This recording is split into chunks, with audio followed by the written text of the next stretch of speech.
Hello. Today I am Professor Rose, back with another boring, droning ASMR math lecture to bore you to sleep. Without further ado, today we are learning from The Logic of Chance, 3rd edition, by John Venn. Chapter 1, on certain kinds of groups or series as the foundation of probability. It is sometimes not easy to give a clear definition of a science at the outset, so as to set its scope and province before the reader in a few words. In the case of those sciences which are more immediately and directly concerned with what are termed objects rather than what are termed processes,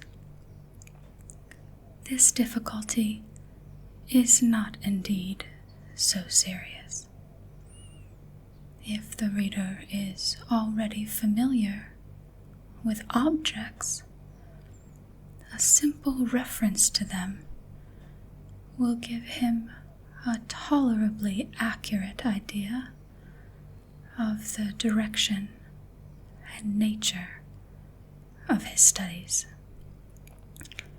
Even if he be not familiar with them, they will still be often, to some extent, connected and associated in his mind by a name, and the mere utterance of the name may thus convey a fair amount of preliminary information.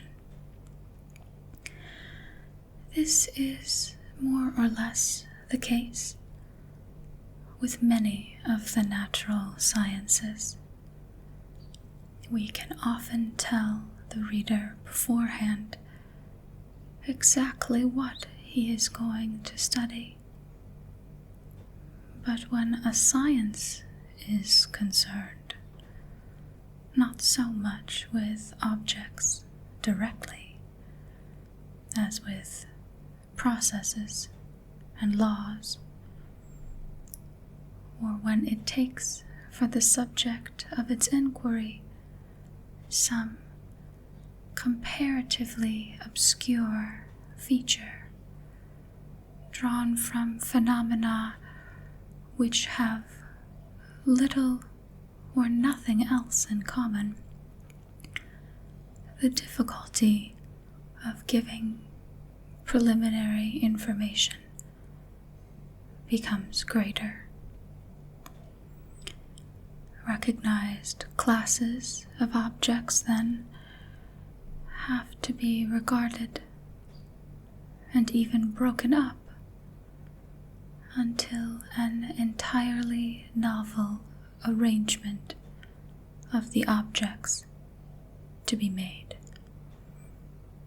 In such cases, it is the study of the science that first gives the science its unity. For till it is studied, the objects with which it is concerned were probably never thought of together. Here is a definition cannot be given at the outset, and the process of obtaining it may become, by comparison, somewhat laborious. The science of probability at least on the view taken of it, here is of this latter description. The reader who is at present unacquainted with the science cannot be at once informed of its scope by a reference to objects with which he is already familiar. He will have to be taken in hand, as it were, and some little time and trouble will have to be expended in directing his attention to our subject matter before he can be expected to know it. To do this will be our first task. In studying nature in any form, we are continually coming into possession of information which we sum up in general propositions. Now, in very many cases, these general propositions are neither more nor less certain and accurate than the details which they embrace and of which they are composed. We are assuming at present that the truth of these generalizations is not disputed. As a matter of fact, they may rest on weak evidence, or they may be uncertain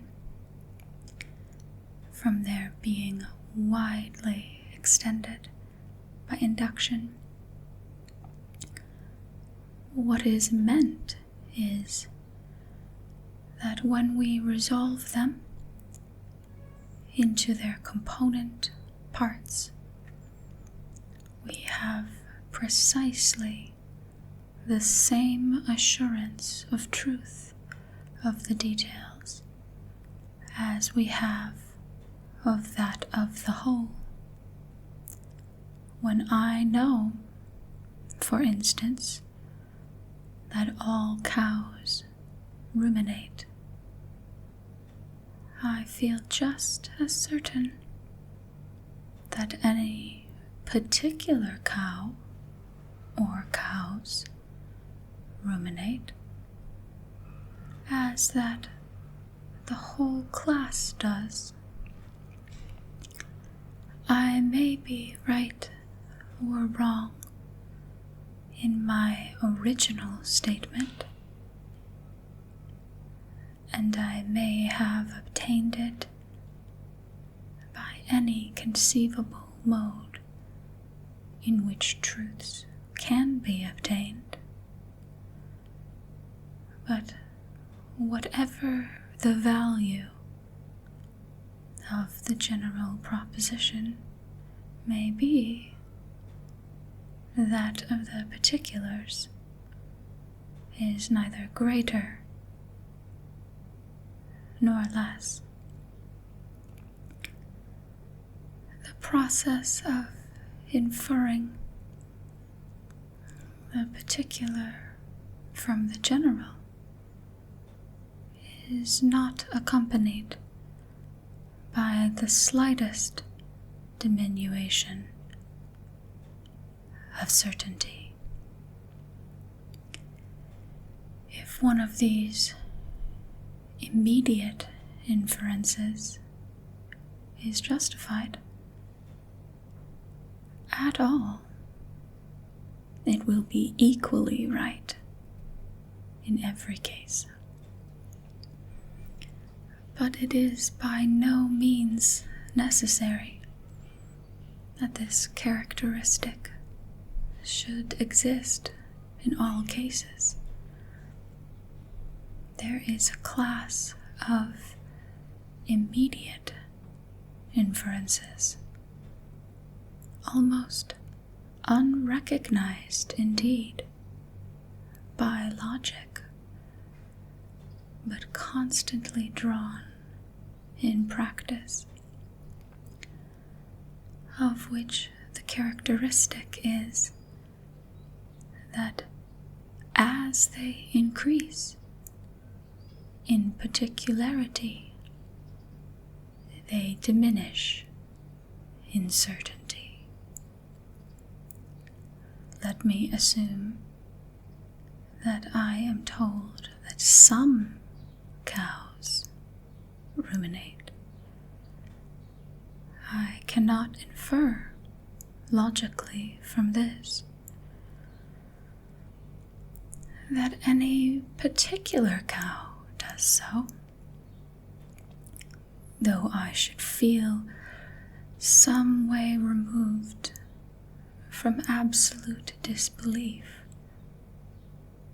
or even indifferent to assent upon the subject. But if I saw a herd of cows, I should feel more sure that some of them were ruminant than I did of the single cow, and my assurance would increase with the numbers of the herd, about which I had to form an opinion. Here, then, we have a class of things as to the individuals of which we feel quite in uncertainty, whilst as we embrace larger numbers in our assertions, we attach greater weight to our inferences. It is with such classes of things and such inferences that the science of probability is concerned.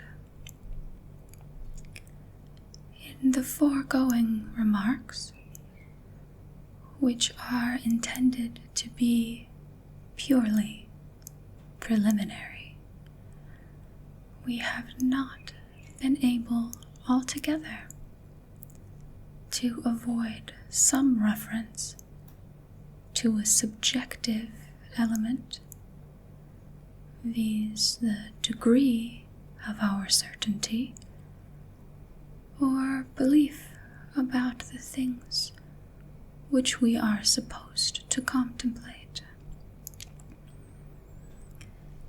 The reader may be aware that by some writers this element is regarded as the subject matter of the science. Hence, it will have to be discussed in a future chapter.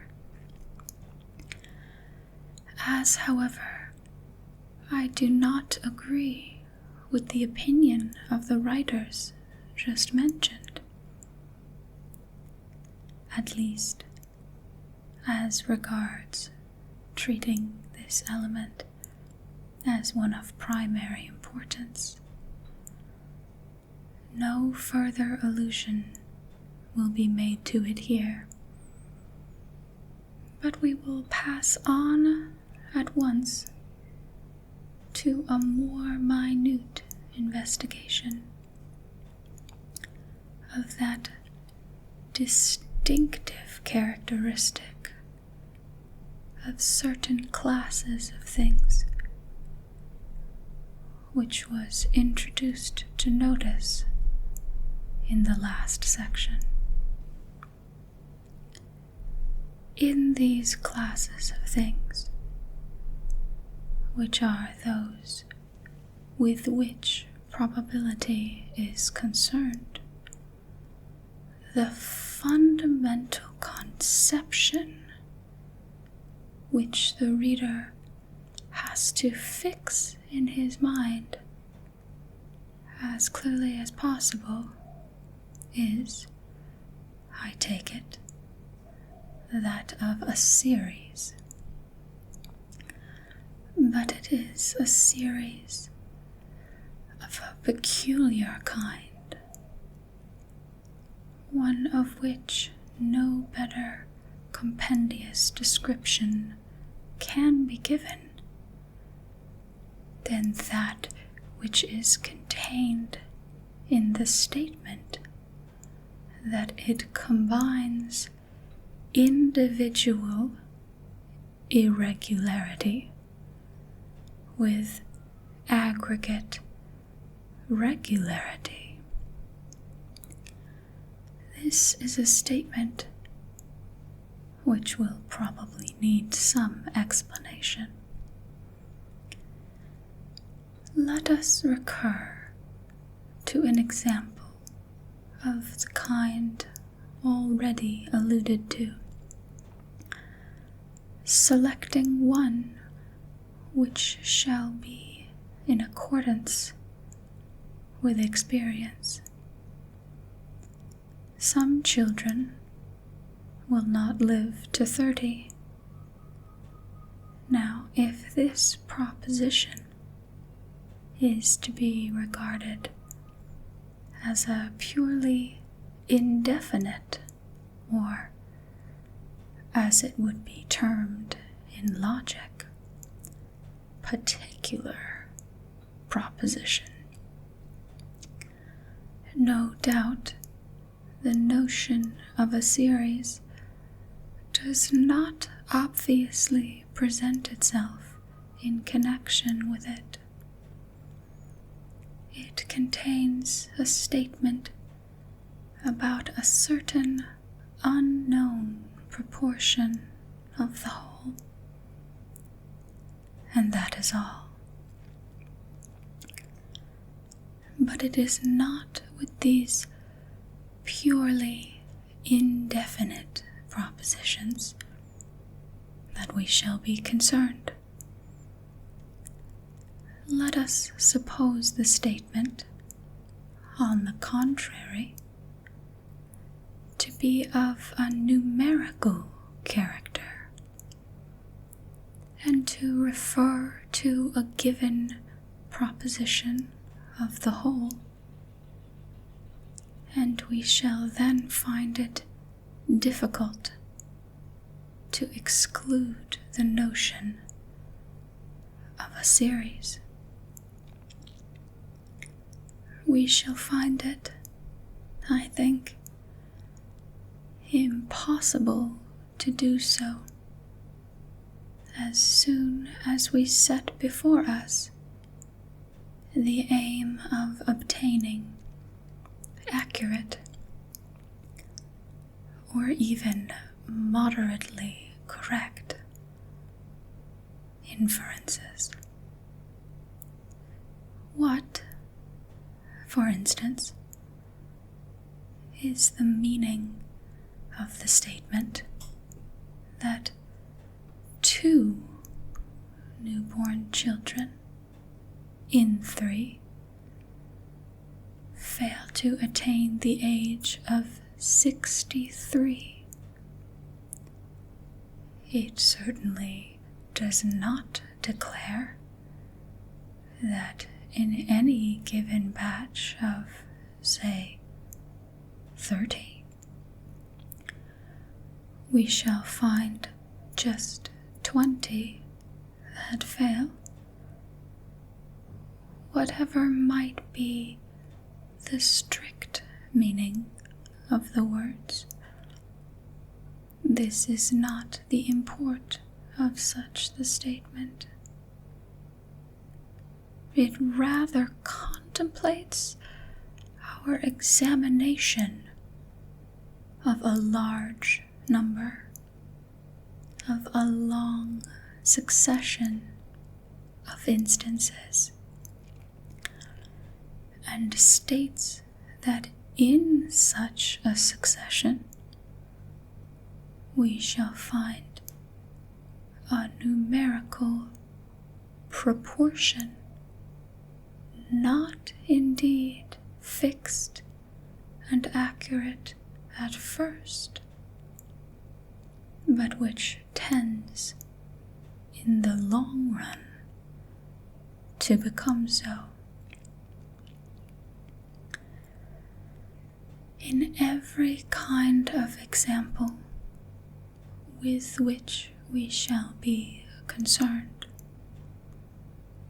we shall find this reference to a large number or succession of objects, or, as we shall term it, series of them. A few additional examples may serve to make this plain. Let us suppose that we toss up a penny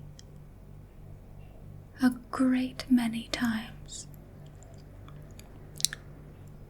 The results of the successive throws may be conceived to form a series. The separate throws of this series seem to occur in utter disorder. It is this disorder which causes our uncertainty about them. Sometimes head comes, sometimes tail comes, sometimes there is a repetition of the same face, sometimes not. So long as we confine our observation to a few throws at a time, the series seems to be simply chaotic. But when we consider the result of a long succession, we find a marked distinction. A kind of order begins gradually to emerge, and at last assumes a distinct and striking aspect. We find in this case that the heads and tails occur in about equal numbers, that similar repetitions of different faces do so also, and so on. In a word, notwithstanding the individual disorder, an aggregate order begins to prevail. So again, if we are examining the length of a human life, the different lives which fall under our notice compose a series presenting the same features. The length of a single life is, familiarly uncertain, but the average duration of a batch of lives is becoming an almost equal degree familiarly certain. The larger the number we take out of any mixed crowd, the clearer become the symptoms of order, the more nearly will the average length of each selected class be the same. These few cases will serve as simple examples of a property of things which can be traced almost everywhere to a greater or less extent throughout the whole field of our experience. Fires, shipwrecks, yields of harvest, births, marriages. It scarcely seems to matter what feature we single out for observation. The irregularity of the single instances diminishes when we take a large number, and at last seems for all practical purposes to disappear. In speaking of the effect of the average in thus diminishing the irregularities which present themselves in the details, the attention of the student must be prominently directed to the point that it is not the absolute, but the relative irregularities which thus tend to diminish without limit. This idea will be familiar enough to the mathematician, but to others it may require some reflection in order to grasp it clearly. The absolute divergences and irregularities, so far from diminishing, show a disposition to increase, and this, it may be, without limit, though their relative importance shows a corresponding disposition to diminish without limit. Thus, in the case of tossing a penny, if we take a few throws, say 10, it is decidedly unlikely that there should be a difference of 6 between the numbers of heads and tails.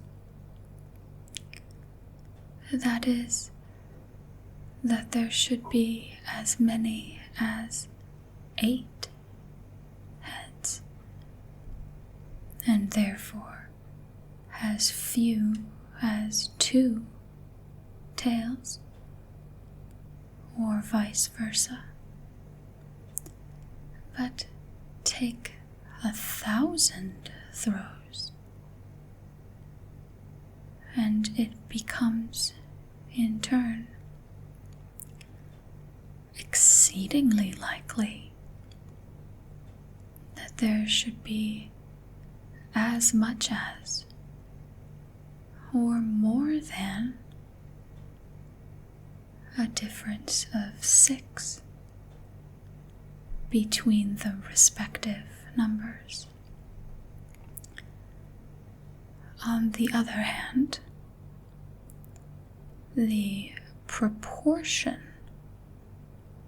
of heads to tails, in this case of the 1,000 throws, will be very much nearer to unity in most cases than when we only took 10. In other words, the longer a game of chance continues, the larger are the spells and runs of luck in themselves, but the less their relative proportions to the whole amounts involved. In speaking as above of events or things, as to the details of which we know little or nothing, it is not, of course, implied that our ignorance about them is complete and universal,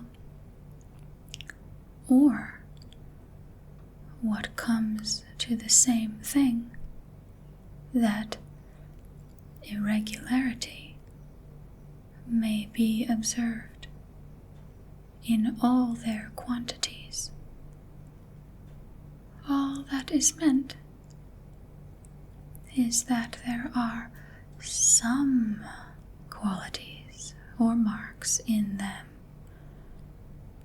the existence of which we are not able to predict with certainty in the individuals. With regards to all their other qualities, there may be the utmost uniformity, and consequently the most complete certainty. The irregularity in the length of human life is notorious, but no one doubts the existence of such organs as a heart and brains in any person whom he happens to meet.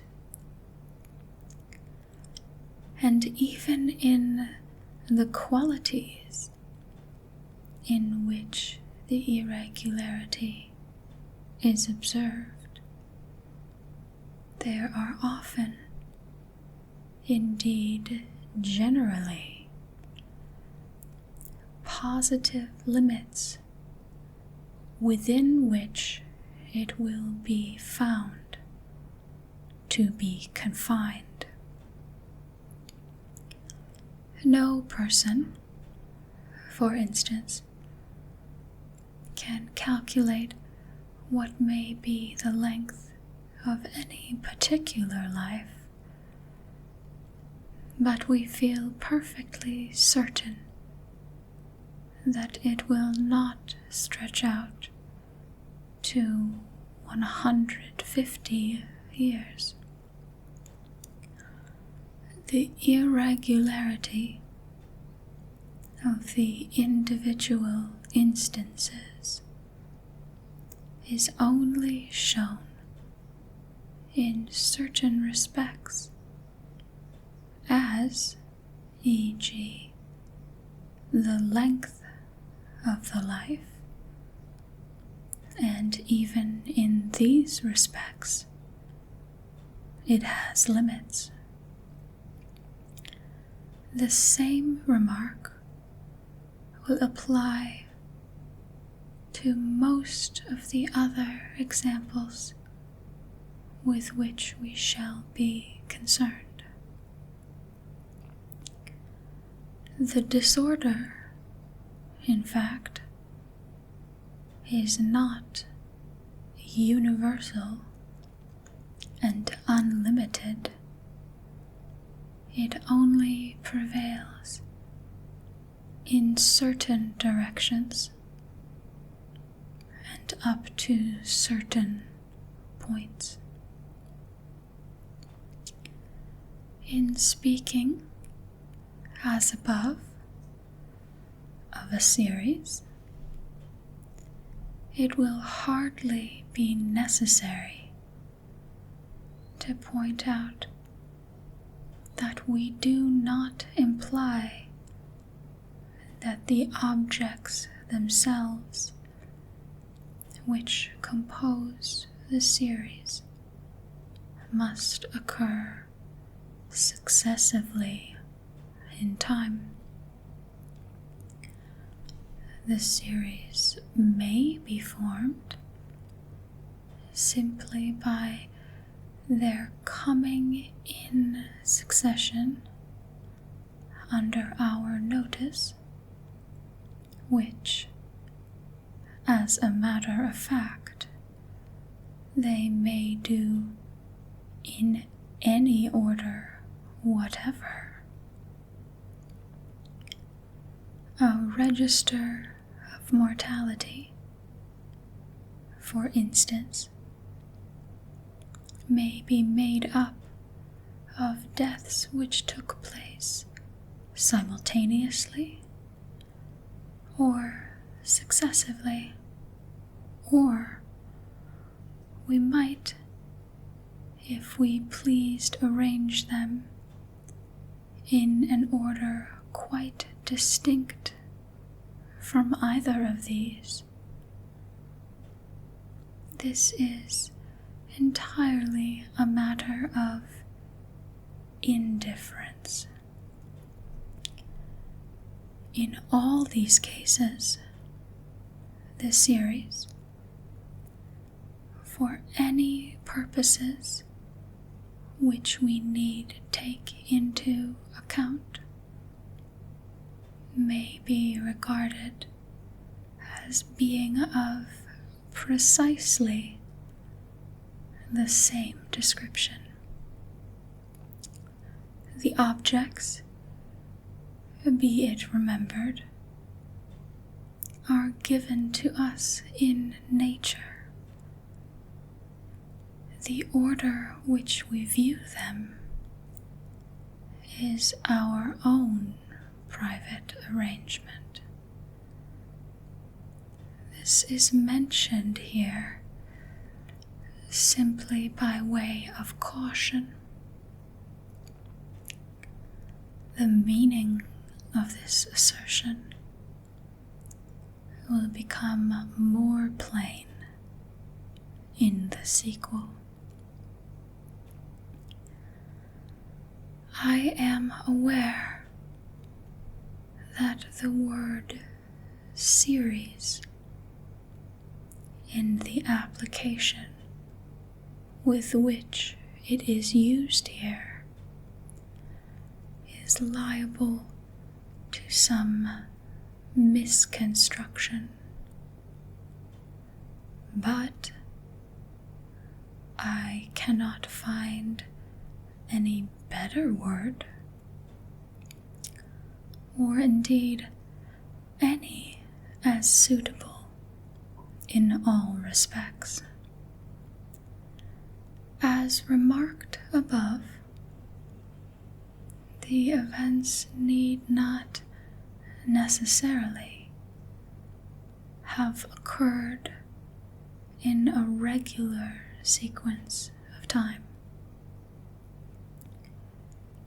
though they often will have done so. In many cases, for instance, the throws of a penny or a die, they really do occur in succession. In other cases, for instance, the heights of men, whatever may have been the order of their actual occurrence, they are commonly brought under our notice in succession by being arranged in statistical tables. In all cases alike, our processes of interference involve the necessity of examining one after another of the members which compose the group, or at least of being prepared to do this, if we are to be in a position to justify our inferences. The force of these considerations will come out in the course of the investigation in Chapter 6. The late Leslie Ellis has expressed what seems to me a substantially similar view in terms of genus and species. Instead of speaking of a series, he says, when individual cases are considered, we have no conviction that the ratios of frequency of occurrence depend on the circumstances common to all the trials. On the contrary, we recognize in the determining circumstances of their occurrence an extraneous element, an element that is extraneous to the idea of the genus and species. Contingency and limitation come in, so to speak, together, and both alike disappear when we consider the genus in its entirety, or, which is the same thing, in what may be called an ideal and practically impossible realization of all which it potentially contains. If this be granted, it seems to follow that the fundamental principle of the theory of probabilities may be regarded as included in the following statement. The conception of a genus implies that of numerical relations among the species subordinated to it. As remarked above, this appears a substantially similar doctrine to that explained in this chapter, but I do not think that the terms genus and species are by any means so well fitted to bring out the conception of a tendency or limit as when we speak of a series, and I therefore much prefer the latter expression. The reader will now have in his mind the conception of a series or group of things or events about the large individuals of which we know but little, at least in certain respects, whilst we find a continually increasing uniformity as we take larger numbers under our notice. This is definite enough to point out tolerably clearly the kind of things with which we have to deal. But it is not sufficiently definite for purposes of accurate thought. We must, therefore, attempt a somewhat closer analysis. There are certain phrases so commonly adopted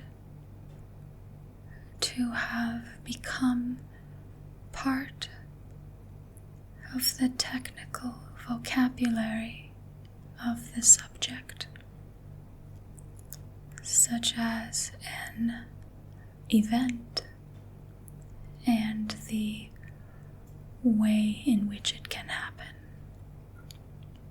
Thus, the act of throwing a penny would be called an event,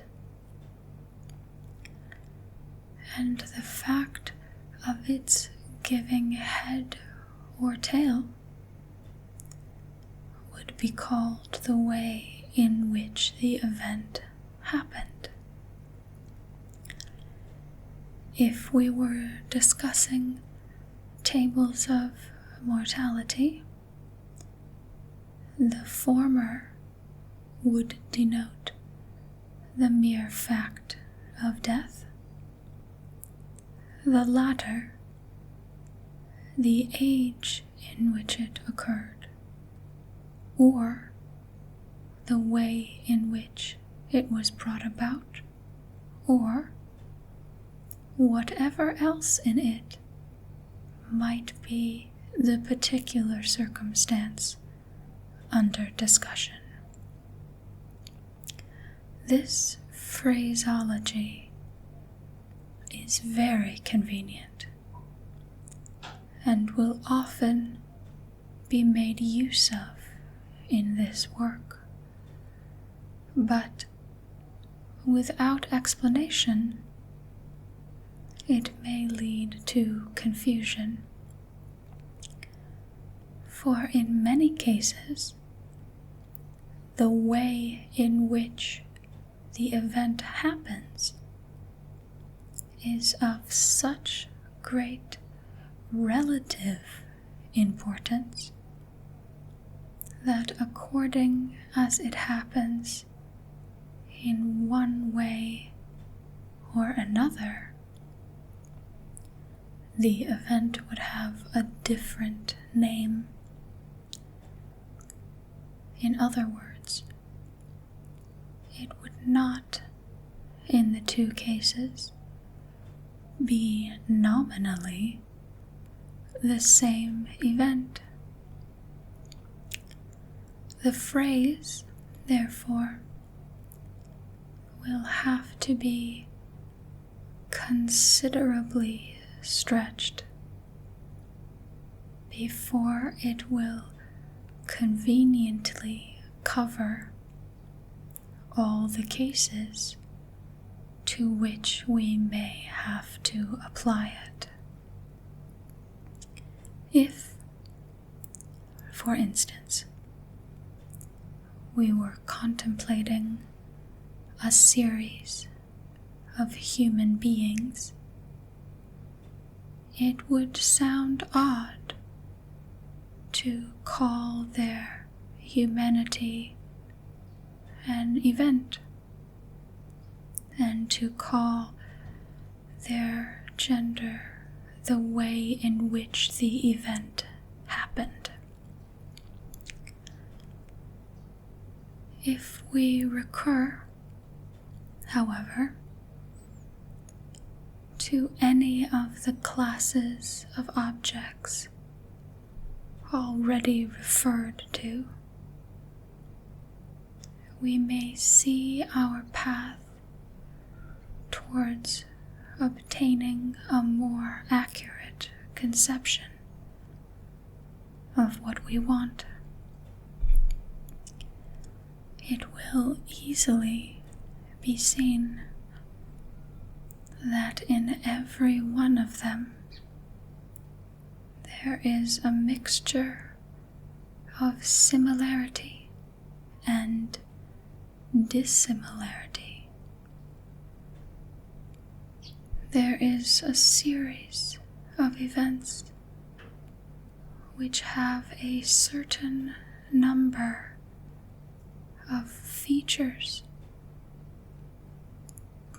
or attributes in common.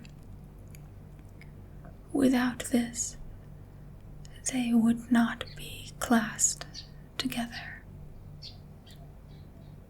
But there is also a distinction existing amongst them. A certain number of other attributes are to be found in some and are not to be found in others. In other words, the individuals which form the series are compound, each being made up of a collection of things or attributes. Some of these things exist in all members of the series, others are found in some only.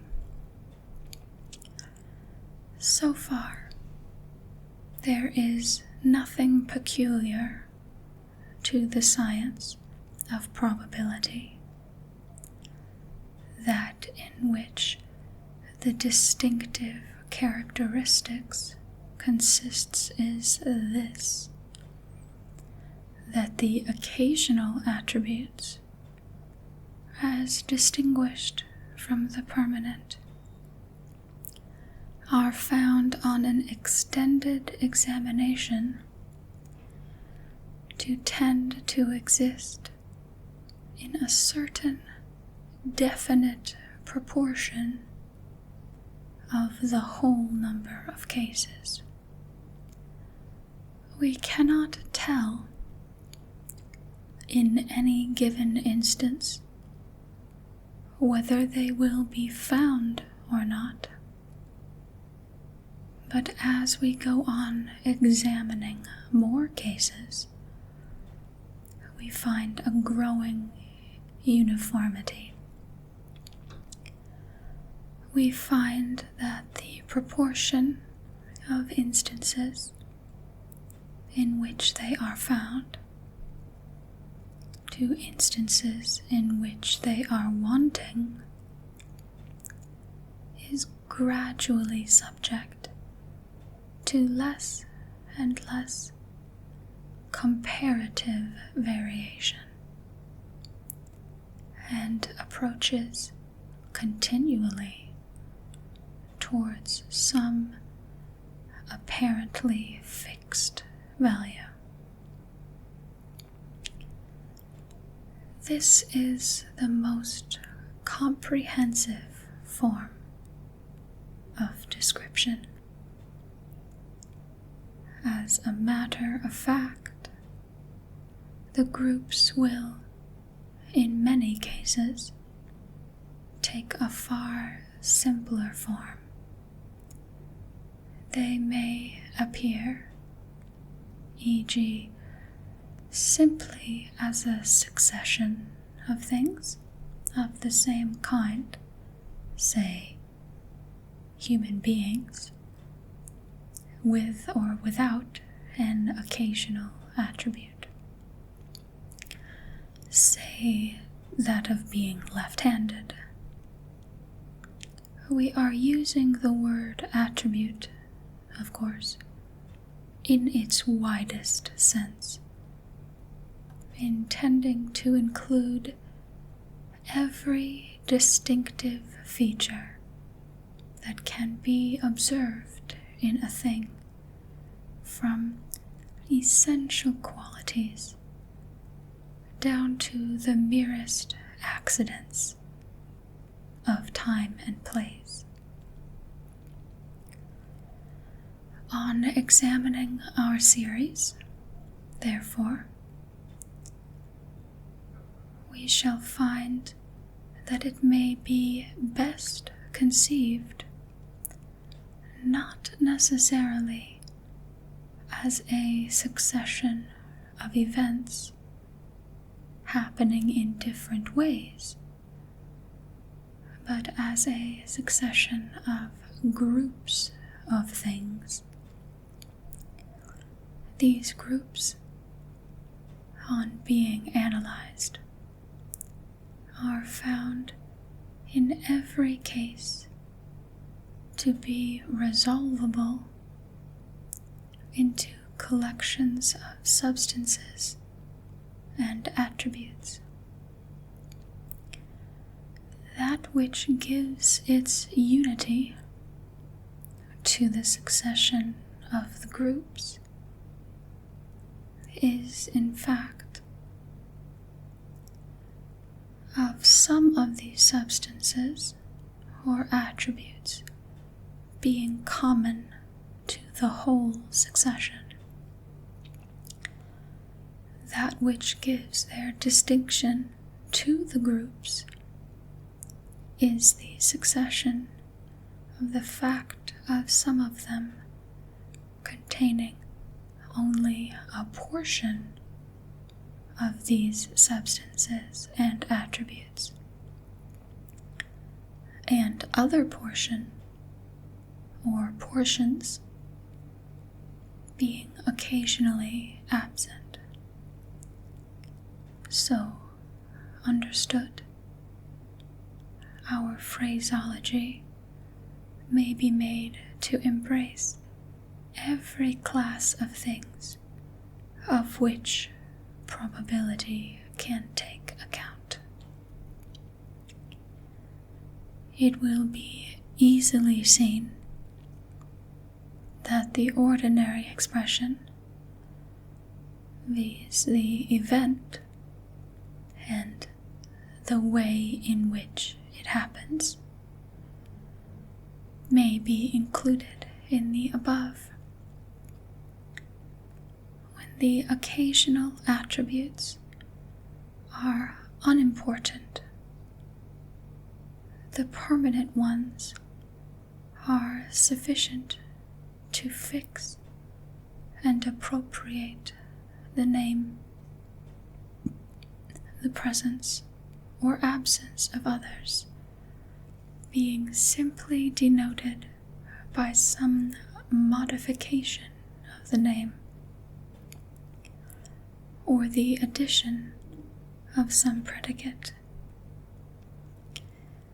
We may, therefore, in all such cases, speak of the collection of attributes as the event, the same event essentially, that is, only saying that it, so as to preserve its normal identity, happens in different ways in different cases. With the occasional attributes, however, are important or compose the majority. This way of speaking becomes less appropriate. Language is somewhat strained by our implying that two extremely different assemblages are in reality the same event, with a difference only in its mode of happening. The phrase is, however, a very convenient one, and with this caution against its being misunderstood, it will frequently be made use of here.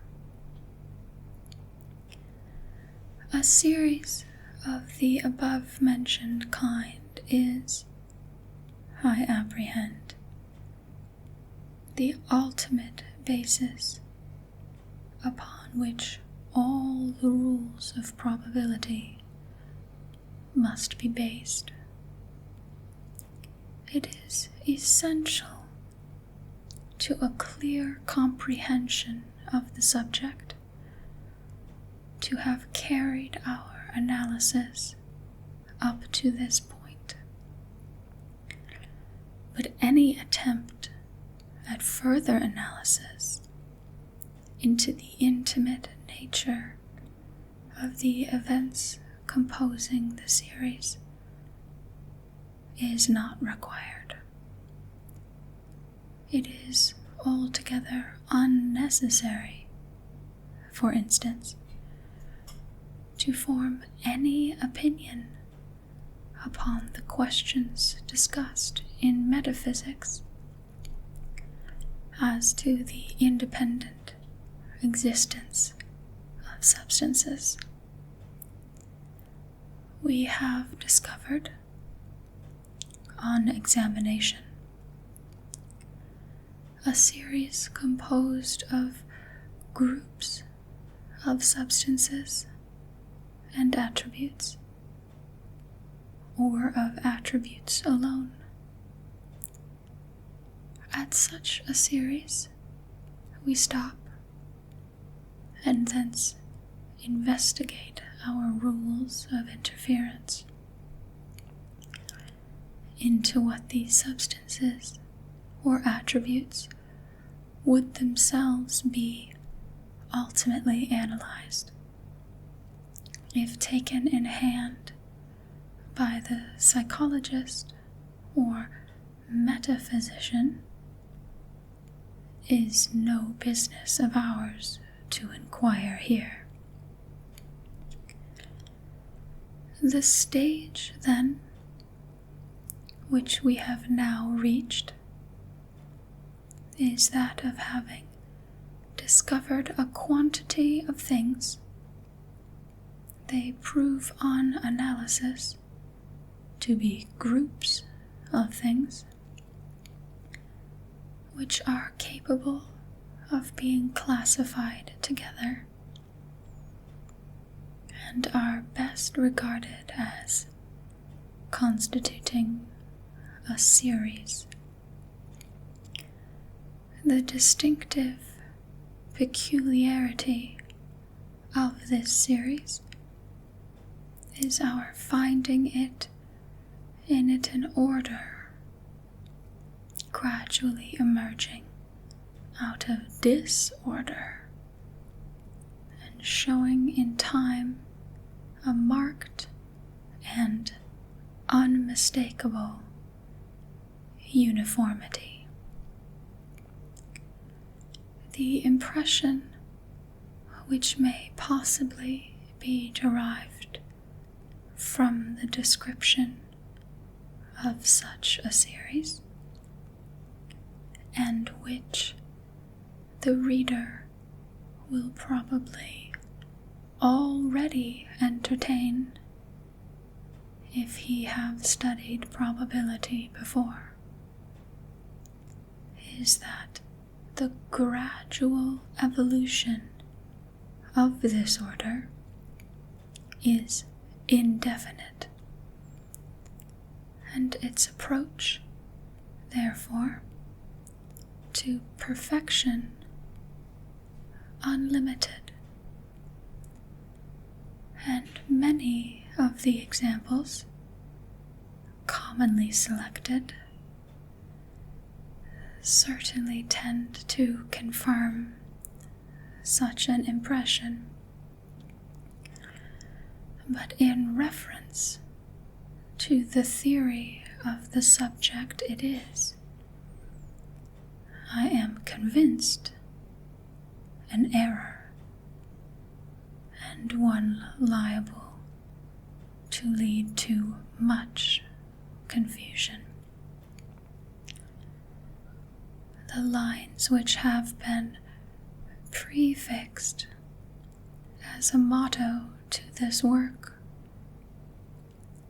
so careful of the type she seems, so careless of the single life, are soon after corrected by the assertion that the type itself, if we regard it for a long time, changes and then vanishes and is succeeded by others. So, in probability, that uniformity which is found in the long run and which presents so great a contrast to the individual disorder, though durable, is not everlasting. Keep on watching it long enough,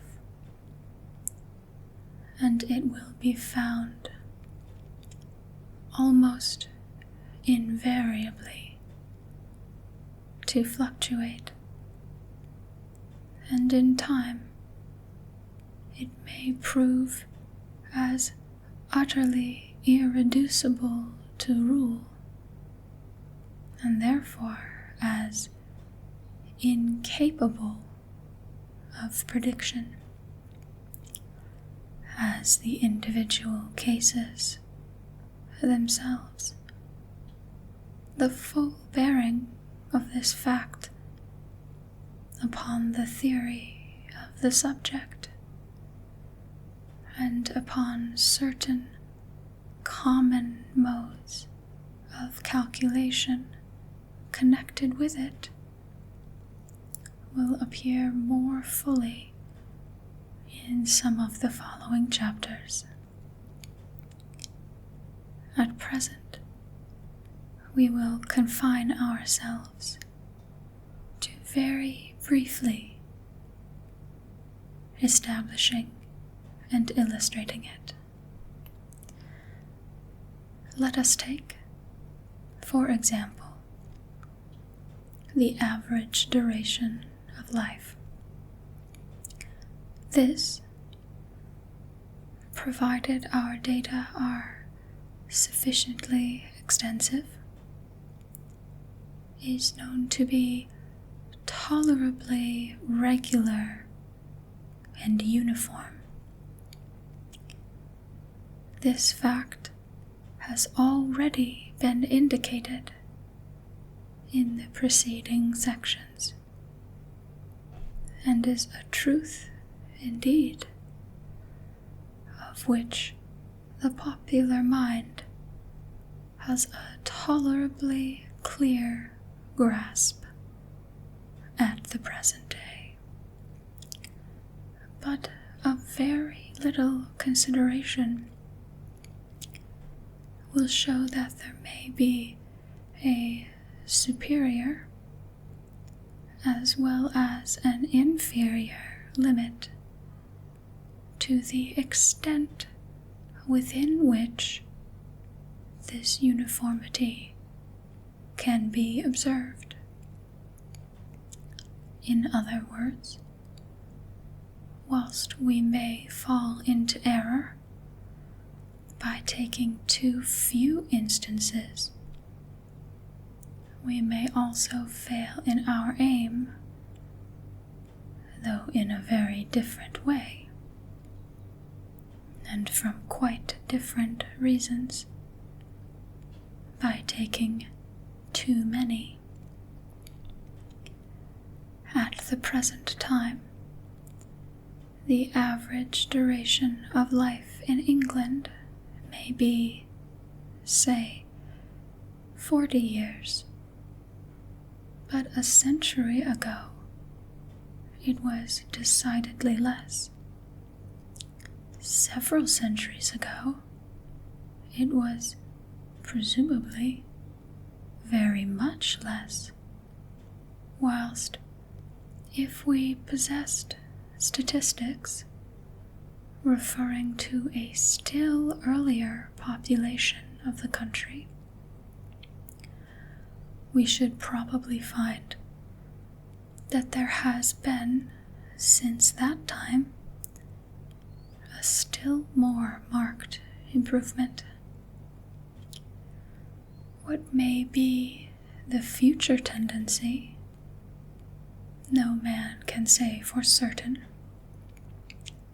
It may be, and we hope that it will be the case, that owing to sanitary and other improvements, the duration of life will go on increasing steadily.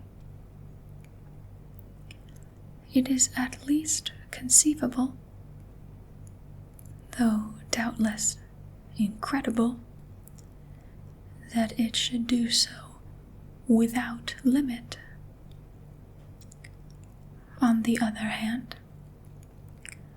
and with much more likelihood,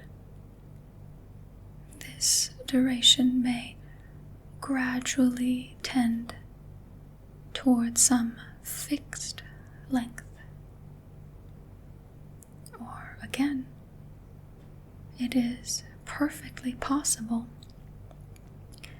that future generations might prefer a short and marry life, and therefore reduce their average longevity.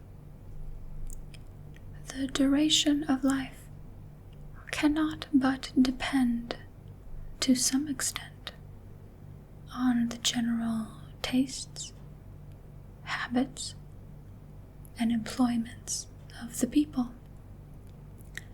That is upon the ideal which they consciously or unconsciously set before them. And he would be a rash man who should undertake to predict what this ideal will be some centuries hence. All that it is here necessary, however, to indicate this, that this particular uniformity, as we have hitherto called it, in order to mark its relative character, has varied, and, under the influence of future eddies in opinions and practice, may vary still. And this, to any extent, and with any degree of irregularity. To borrow a term from astronomy, we find our uniformity subject to that which might be called an irregular, secular variation. The above is a fair, typical instance. If we had taken a less simple feature than the length of life, or one less closely connected with what may be called by comparison the great permanent uniformities of nature, we should have found the peculiarity under notice exhibited in a far more striking degree. But these uniformities have risen possibly from zero, after various and very great fluctuations seem tending towards zero again, at least in this century, and may, for anything we know, undergo still more rapid fluctuations in nature in the future. These natural uniformities are found at length to be subject to fluctuation. Now contrast them with any of the uniformities afforded by games of chance. These latter seem to show no trace of secular fluctuation. However long we may continue our examination of them, criticisms will be offered in the course of the following chapters upon some of the common attempts to prove a priori that there must be this fixity in the uniformity in question. But of its existence there can scarcely be much doubt. Pence gives heads and tails about equally often now, as they did when they were first tossed, and as we believe they will continue to do. so long as the present order of things continues. The fixity of these uniformities may not be as absolute as is commonly supposed, but no amount of experience which we need take into account is likely, in any appreciable degree, to interfere with them. Hence, the obvious contrast that, whereas natural uniformities at length fluctuate, those afforded by games of chance seem fixed forever.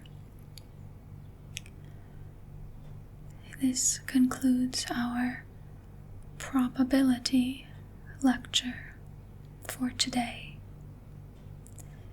Thank you for coming to class, and I hope to see you soon.